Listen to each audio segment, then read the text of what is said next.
हजरत अली अलैहिस्सलाम सजदे की हालत में थे कि उन पर एक कातिलाना हमला हुआ। सबको लगा कि कातिल कोई पुराना दुश्मन होगा, लेकिन कोई नहीं जानता था कि दुश्मन अपना ही है, एक ऐसा शख्स जो खुद को हजरत अली का पैरोकार कहता था। ये कहानी है इस्लाम की तारीख के सबसे बड़े गद्दार अब्दुल रहमान इब्ने मुलजम की और इस्लाम के एक इंतहा पसंद गिरोह की, जिसने इस्लाम की तारीख का सबसे बड़ा अफसोसनाक बाब रकम किया। इस साजिश की जड़ें जंगे मेहरवान से जुड़ी हैं। इस जंग में हजरत अली ने ख्वारिज नामी एक शिद्दत पसंद गिरोह को शिकस्त दी। इस शिकस्त को नाबर्दाश्त करते हुए 3 ख्वाजे मक्का में इकट्ठे हुए और उन्होंने कसम खाई इस्लाम के 3 बड़े ताकतवर शख्सियात को कत्ल कर देंगे। हजरत अली को कत्ल करने का काम इब्ने मुलजम ने लिया। उसकी जाती नफरत को एक और चीज ने हवा दी, वो थी एक औरत जिसका नाम था कत्ताम के भाई और वालिद जंगे मेहरवान में मारे गए थे। उसने एक शर्त रखी, अगर तुम हजरत अली का कटा हुआ सर लाओ तो मैं तुमसे शादी करूंगी। और फिर 19 रमजान की सुबह इब्ने मुलजम जहर से भरी तलवार लेकर मस्जिद में छुप गया। हजरत अली जैसे ही सजदे में गए, इब्ने मुलजम ने तलवार से वार कर दिया। जख्म गहरा और जानलेवा था, लेकिन शदीद तकलीफ में भी जो जुमला उन्होंने कहा वो तारीख में अमर हो गया।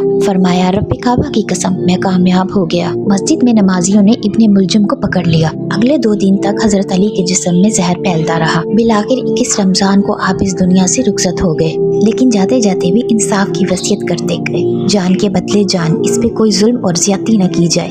हजरत हसन ने इसी वसीयत पर अमल किया।